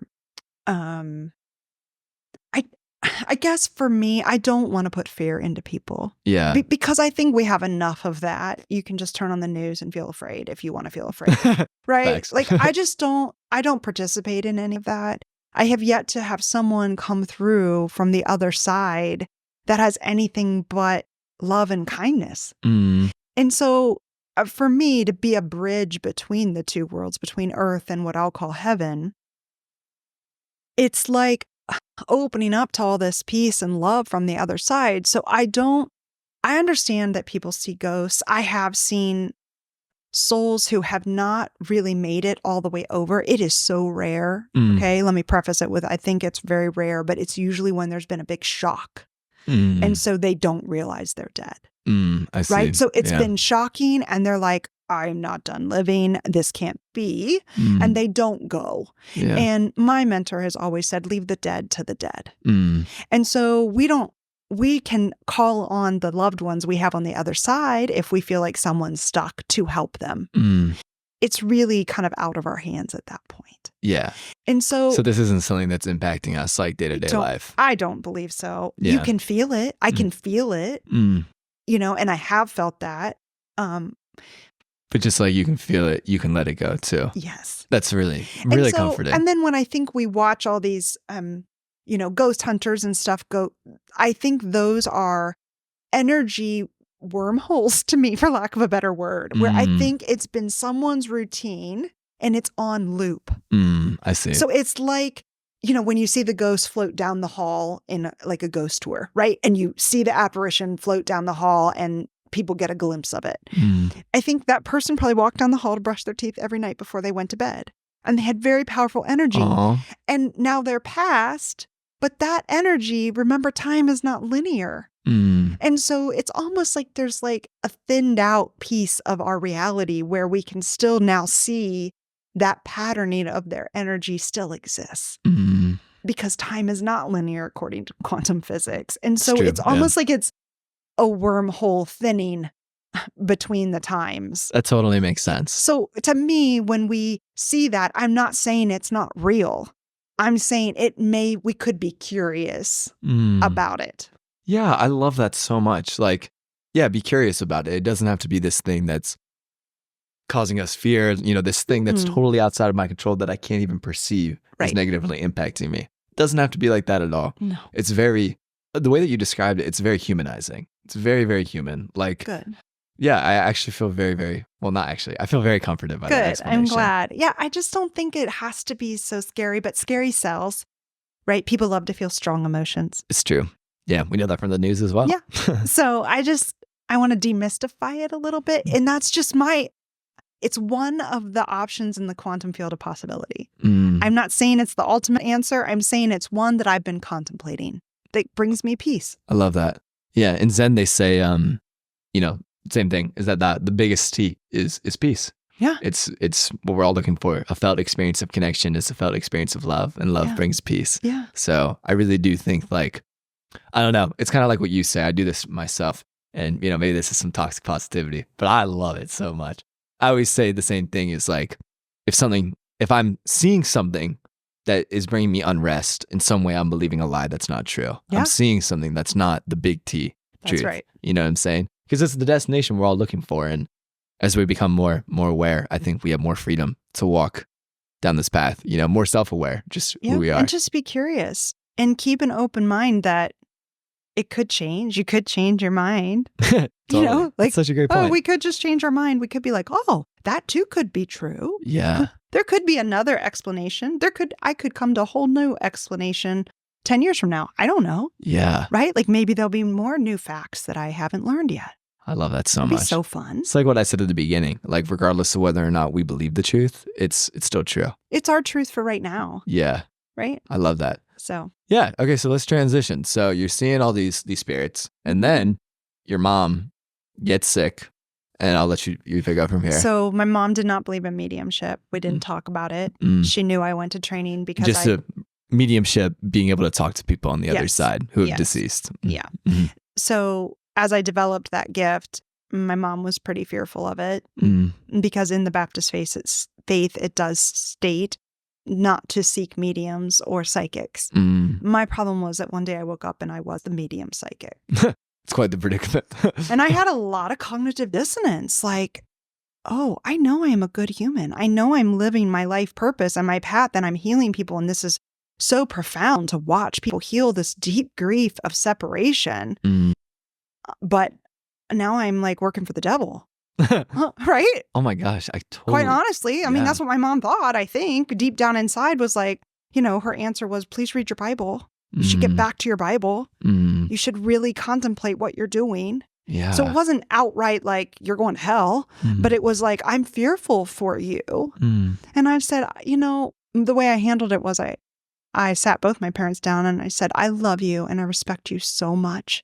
And you got to do what you loved. You got to be a teacher and a patrolman your whole lives and use your gifts to serve other people. I am doing the same thing. It is my life and it is my choice. So I'm going to do it. I don't expect you to understand it. I'm just going to receive that you love me, even if you don't understand. And that was enough for us. We just didn't talk about it then. Yeah. But as she was dying, I was like, are you going to come? And she turned her head the other way. Wow. And we never spoke of it again.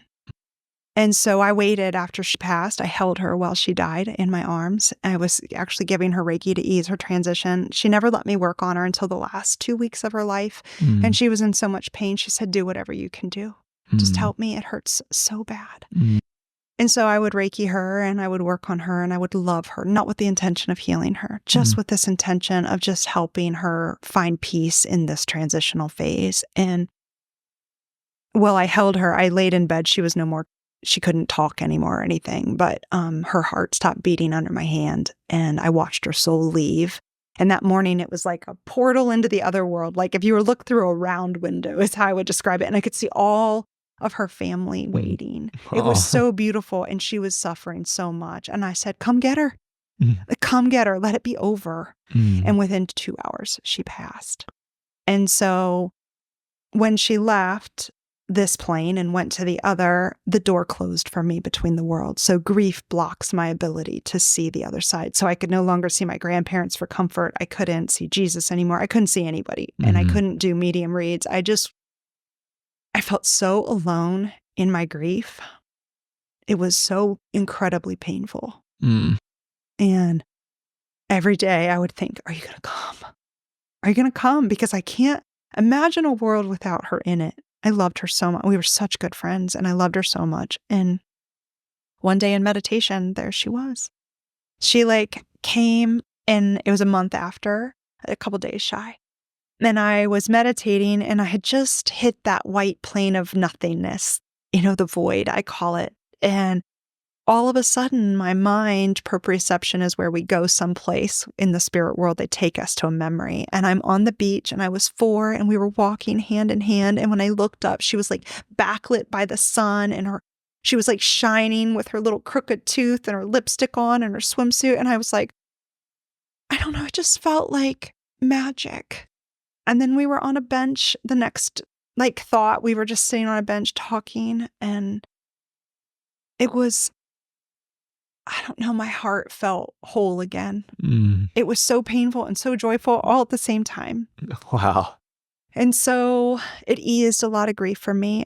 I would be lying if I said I didn't still grieve her 3.5 years out, because the human part of me wants to hold her hand in mine and walk down the beach with her one more time. But I know one more time would never be enough, And so then she began to come regularly, and I would just sit and wait for her, and she would show up.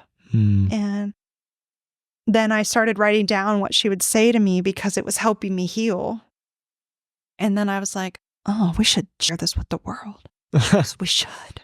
Aww. And that was the birthplace of this book of love with her, really, out of our relationship of, now I feel so understood and seen, and that void in our relationship of things we didn't talk about, now we talk about them, all the things. And, I think for me, the biggest blessing was understanding so deeply that the life that she had made her so happy. Aww. And therefore, she wanted me to live the exact same life because she couldn't imagine that something different from what made her happy would make me happy. And so now to have her come through and say, oh, honey, that's not for you. You're so much bigger, more expansive. I want you to keep expanding your energy, keep being curious, keep growing. It's I don't know, it's like oxygen, really. It's like oxygen. I just feel like I can breathe so much easier. It's better than approval. It's like this deep understanding at a soul-to-soul level. Wow. Yeah. That is so profound.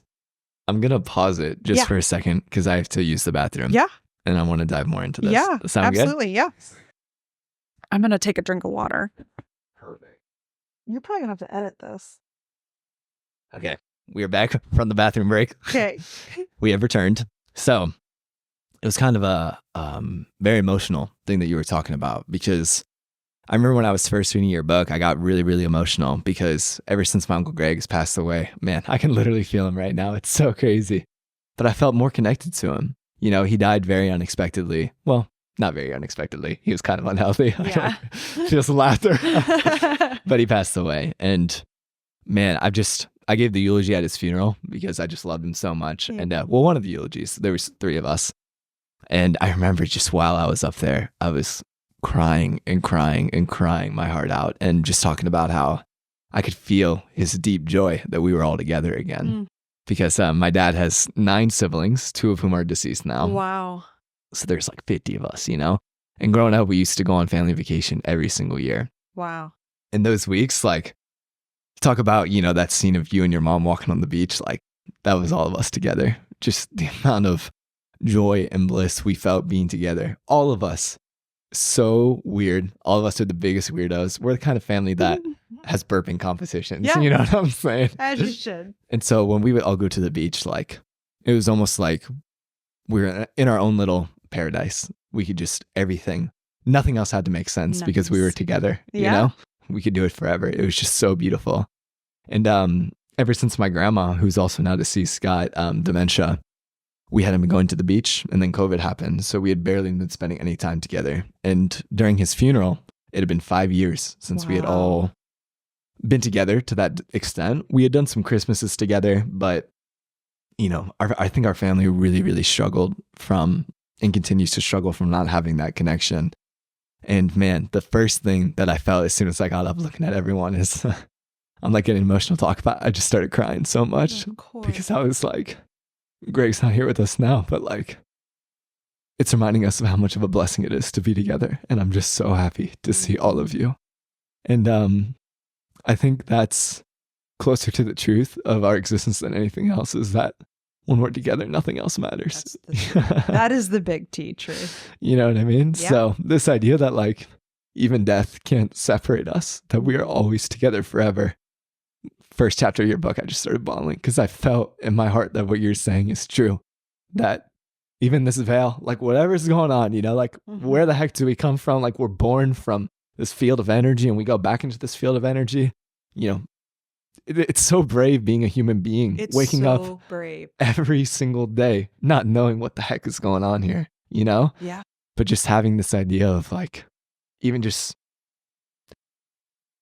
that we are never actually separate, that we're always at home together. Just our perception. Yeah. So what, like, I mean, what has that been like for you with your mom? You know, I think my mom said, now I'm in everything and everywhere. Like we'll never be separate. And I had a lot of grief at the girls' last choir concert. My dad passed away in February, and so they're together now, and I'm alone here in my own mind. And I went to the choir concert, and I sat alone. And I'm looking around, and it feels to me like everybody has somebody, including lots of grandparents. And of course, I can feel my parents because they're pushy from the other side.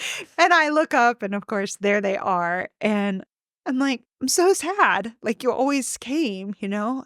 And they're like, we're here. Oh. I'm like, well, a lot of good that does me. Like I'm still sitting alone. And they're like, still look like a loner. Right? Yeah. Their response was, listen, now we can be at every single thing.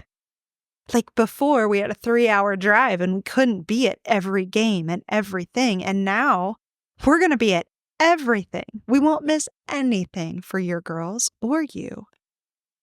And so anytime I get that sensation of I'm alone now that I'm an orphan, you know, I'm like, no, I'm not.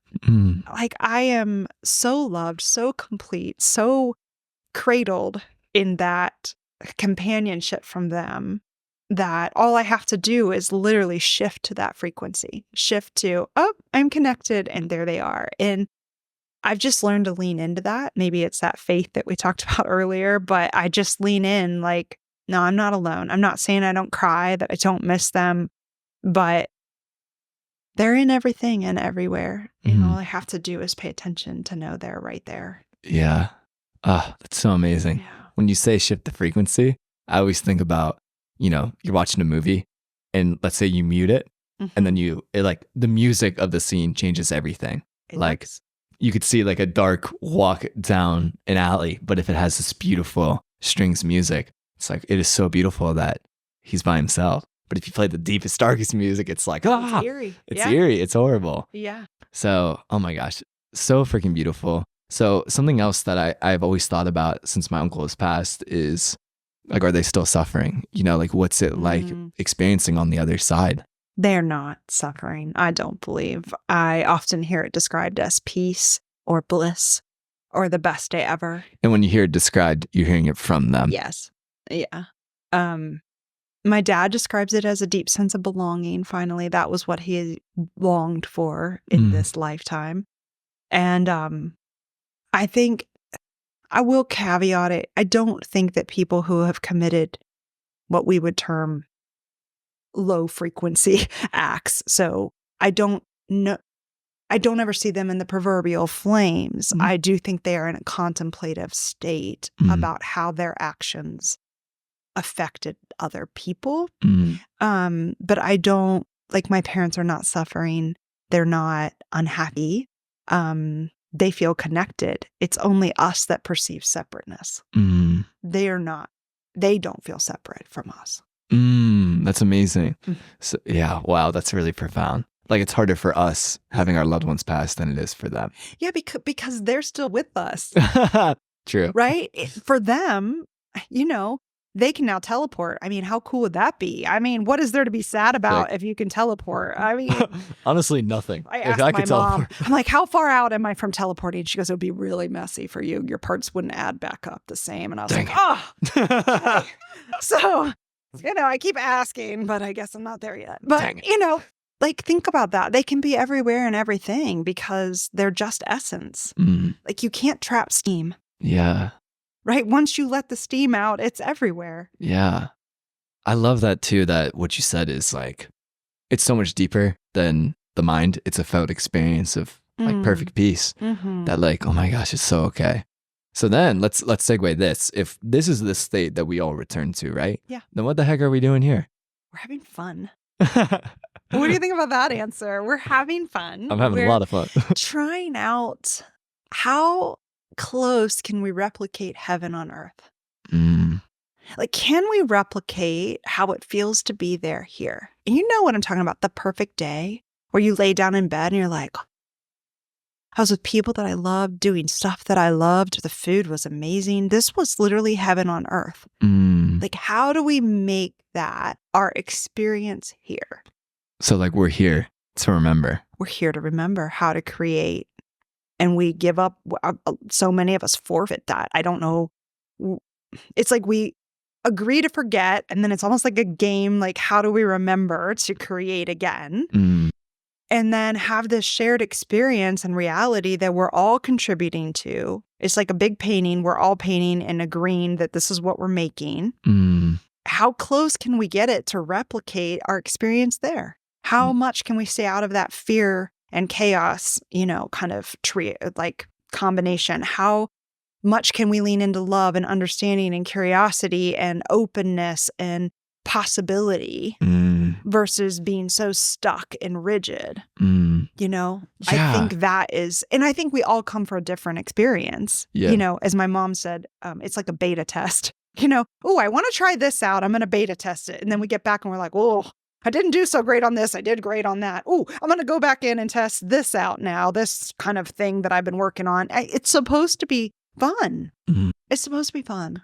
I love that so much. I think like, when I was reading your book, and for those of you who want to hear more about this, you should totally check out Julie's book, which I will also link in the bio.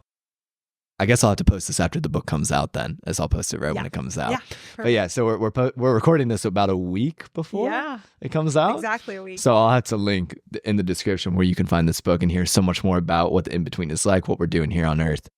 And to kind of continue on this thread is that I almost kind of think of it like an open world video game. And it's almost like, you're going through this video game, right? For anyone who's played a video game, I'm sure some of you haven't, but if you haven't, where have you been? Where have you been? I've been on the other side. Dang it, you don't count. You don't need to play. I am in the alternate reality. Damn it. But it is. It's like a game. Like in a video game, you face challenges all the time. You face different bosses. You face different level ups. You face different experiences. And, it's less of a race to the end of the game than it is like about every single challenge that you're experiencing at every single level up. And it's almost like you start to realize when the game's complete after you finish a good open world video game that you weren't looking for the destination. Like it was every step along the way. I was having an experience. I think that's probably the closest thing that I can really think about what we're doing here. I think that is so accurate. We are having an experience. Yeah. And it doesn't mean that like, I think this has been a big part of my own spirituality this past year coming into this is like, it doesn't mean that there are some things that aren't wrong. But they're wrong because in some way, it's not who we are. It's not that perfect peace that we're coming from and that we're returning to. So this isn't a way to, justify the way that we've been treated. It's not a way to justify the way that we treat other people when we're feeling in pain too. But it almost feels like if this really is all about remembering who we are, this state of being that doesn't need a what's the point, because it just is the point, that it's a journey from unconsciousness to consciousness. Right. It's from not realizing who we are to remembering who we are. And, every single person in my life who's ever treated me poorly, now that I'm older, I can see that I don't even have to make it about someone else. The times in my life where I feel that I've been treated that I've treated others poorly, it's when I've just had so much going on internally, where I've been so anxious and I projected it outward, or I've been so afraid and I projected it outward. And again, it's not a way to say that what I did was okay, it is an explanation to say that there's a different way that we could do it. And there's a different way that we can perceive what's going on. I started saying it's less about good versus evil and more about truth versus delusion. And that's brought me so much peace. And again, something else that's really helped me is boundaries plus compassion. Yeah. So it doesn't mean that we just have to. No. If we don't have boundaries for this type of behavior that's not serving us, we can't. That's right. Be compassionate to the extent that we'd like to be.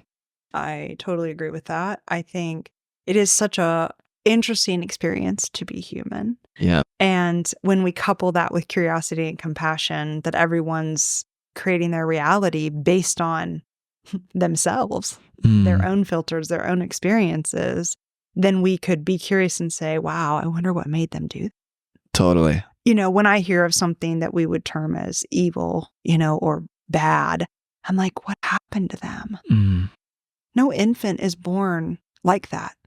So true. Right? Like, you don't hold a baby straight from heaven and be like, oh, you're so evil. Like, what? So true. Like, something happens, like a psychic split, like in their brain, or trauma, or abuse, or fear, or whatever, or they didn't belong, or people were mean to them because something happened to them, right? Like, and I just think if we can lean into this, less judgment, more curious, more of this compassion, we would all be better off. We wouldn't have so much fear of one another. We probably wouldn't be doing some of the things we're doing because at the end of the day, we're all human. We all have the capacity to be kind. So true. It costs us nothing to smile at another human. Nothing. So true. Right? Yeah. So it's literally so true. I couldn't agree more. So what I want to do now to finish things up, and you can go ahead and send the text if you need to. I did. Okay, cool. Yeah. Julie is also a full-time mom. So, but yeah, so what I want to do now is I want to talk to your mom through you. Okay. Let's Sound do it. good? Yeah. All right. So we ready to go? Let me just center my energy up, flip the switch to the other frequency as you go for it. I'm so excited. Yeah. Well, they came together. So my parents are here together, but we can talk to mom since the book's mainly about her. I'd love to talk to both. But he may jump in. He always has less words than she does. More of a listener. Yes. I like it. What would you like to know? So what I'd like to know is, the first thing is, I think one of the hardest things about being a human is actually being a parent. I think it'd be incredibly difficult. We were talking about this earlier. What is different? Like, I guess what perspective could they shed light on about being a parent now that they've deceased and you guys kind of still have this relationship? They're still your parents. Now they're on the other side. Yeah. So how has that perspective shifted? And what could they tell parents and even kids listening to this about parenting?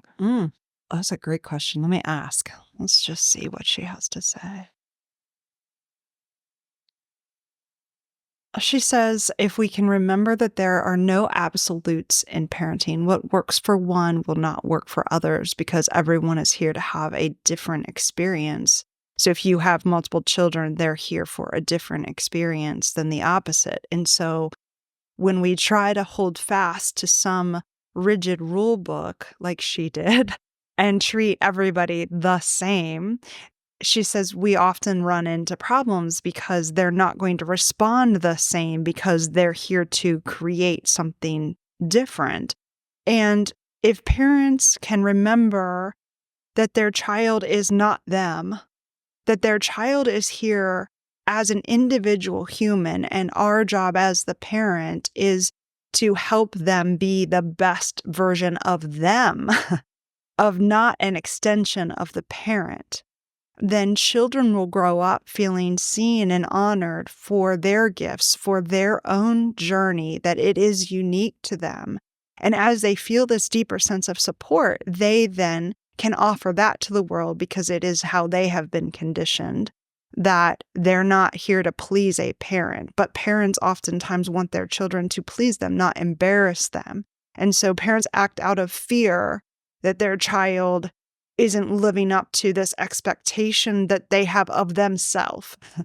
And they have placed it upon their child and therefore create turmoil between them and the child.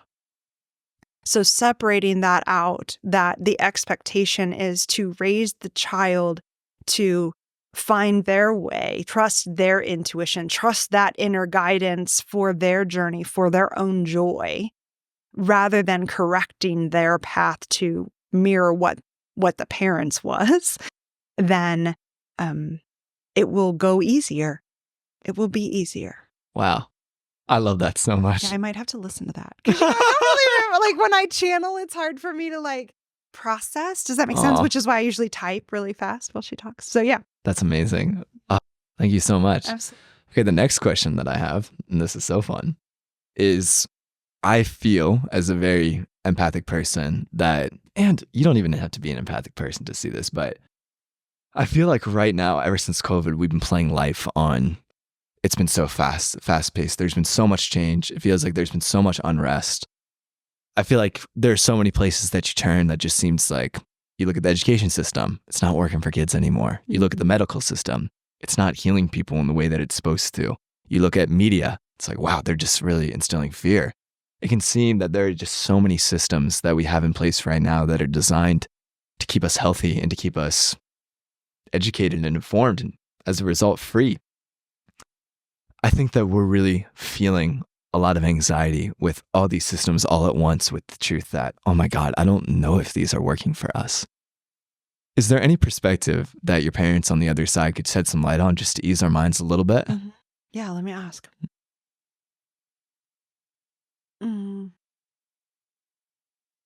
They're debating who gets to talk. Oh my God, I love them so much. So my dad is actually going to talk, and he says that the structures that we put in place to feel safe are actually creating the anxiety now because we're holding too tightly to them.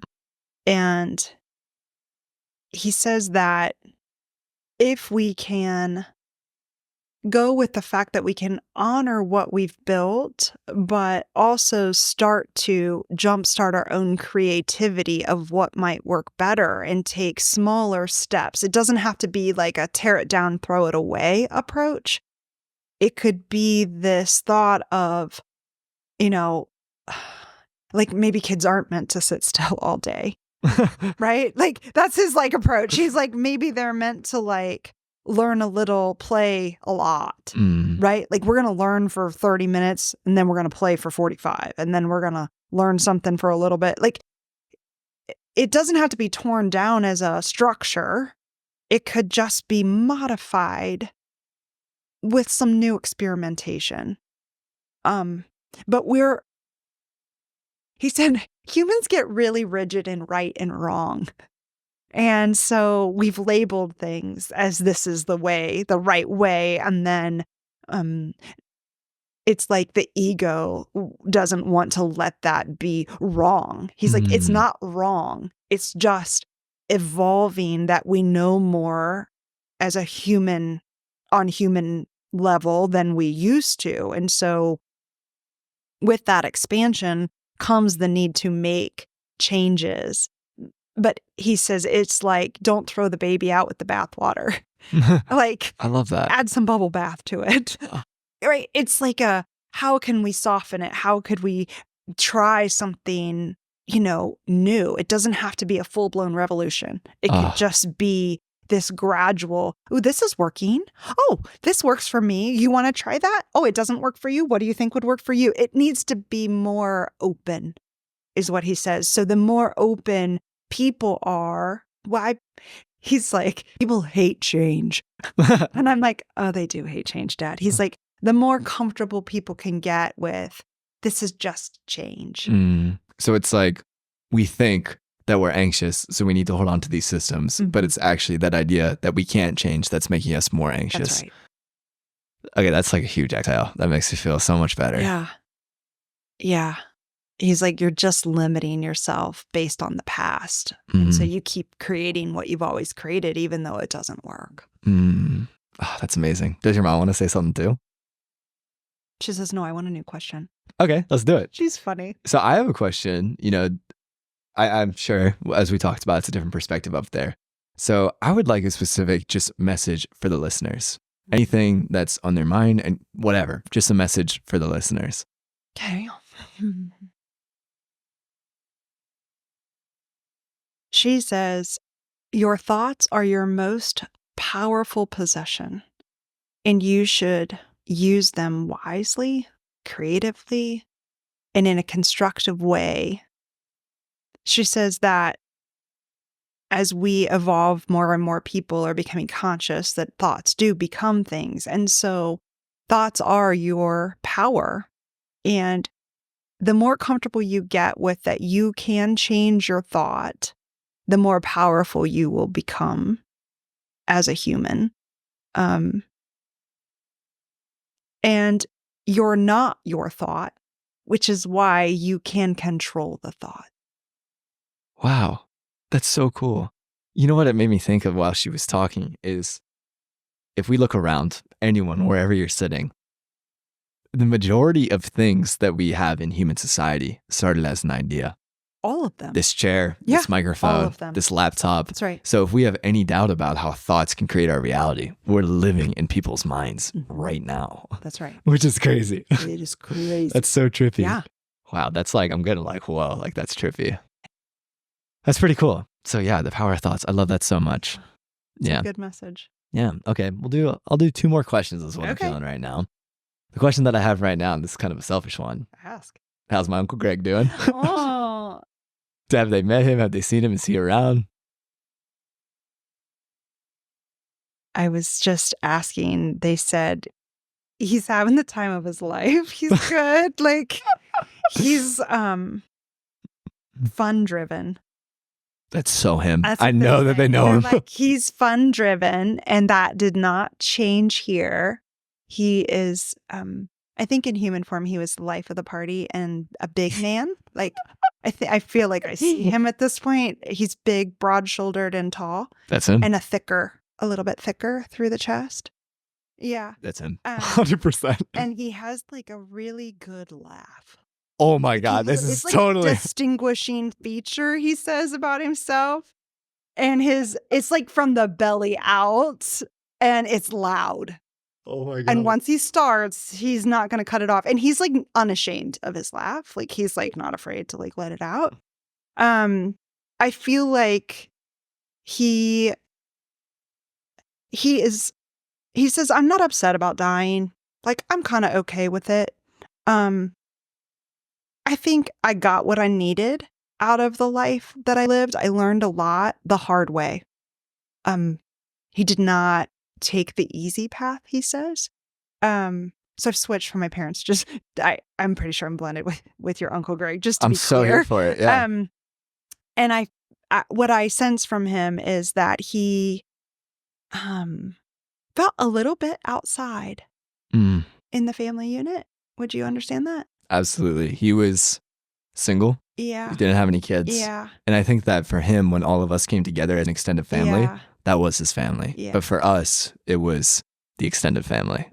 Yeah. And he felt on the fringe. And so that really played a role in his ruminating of like what was wrong with him. Aww. And so now he sees that nothing was wrong with him. It was an experience he chose to have so that he could have a greater understanding moving forward of what that experience is like, because it's different than other ones that he's had. So he's actually very pleased that he did have that experience, but relieved kind of that he feels a deeper sense of belonging now and connectedness again, because he created suffering around that for himself in his mind. Yeah. Just so glad he's doing so well. He's so happy. Like he like glows. He's so happy, and he's big. Like his energy is big, which I love. But yeah, he's having a great time. Oh, I'm so glad. He's so he deserves good. every second of it. Yeah. I love you, Uncle Greg. Okay, so my last question is, either of them three, do they have a message for me and you? Okay. I mean, come on, we got to get ours too. I know. Let's see. My mom's going to talk.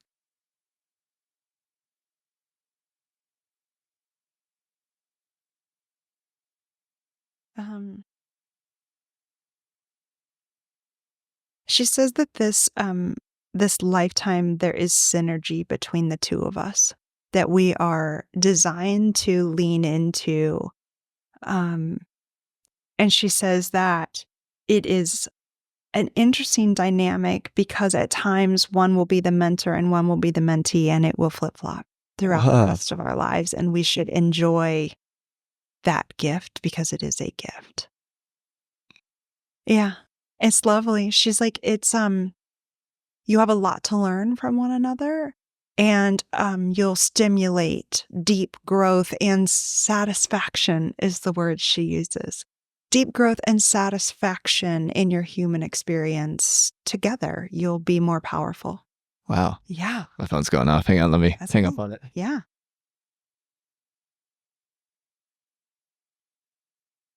It's my dad. He's calling in. You can send a text if you need to. I can edit this I just part was out. checking the girls. Okay. They're good. Sweet. Yeah. I love that. Yeah. Heck yeah. Yeah, she just shows like it looks like a double helix almost, like where the energy twists like this together, like an interweaving of wisdom and grace is what she says. That sounds fucking lit. Right? Sign me up for that. She goes, well, you did sign up for it. So that works out. I know. She's like, it's she says it's one of the gifts that you're receiving in this life is this deeper sense of community. But yeah, she says it'll be a lovely thing. Your paths will part at times as you do different things, but they'll always weave back together. You'll always find your way back to each other. Aw. I know. I'm giving you a fist bump for that. I know. It's so sweet. That's so sweet. It's so sweet. Yeah. Is there anything else they want to share with us before we close this out?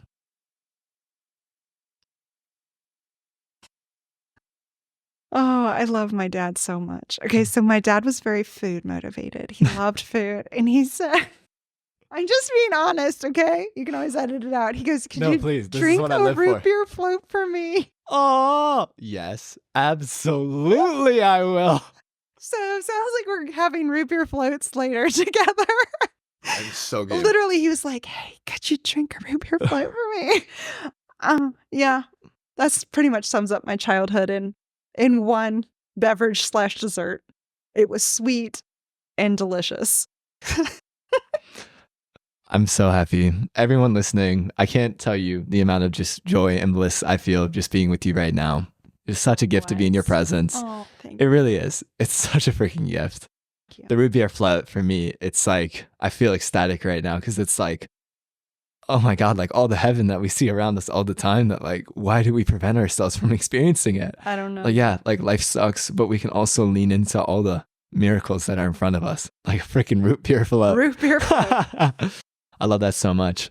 And listeners, I started this podcast to share my joy with you and to share my peace. And this podcast, I really feel like it's coming across to you.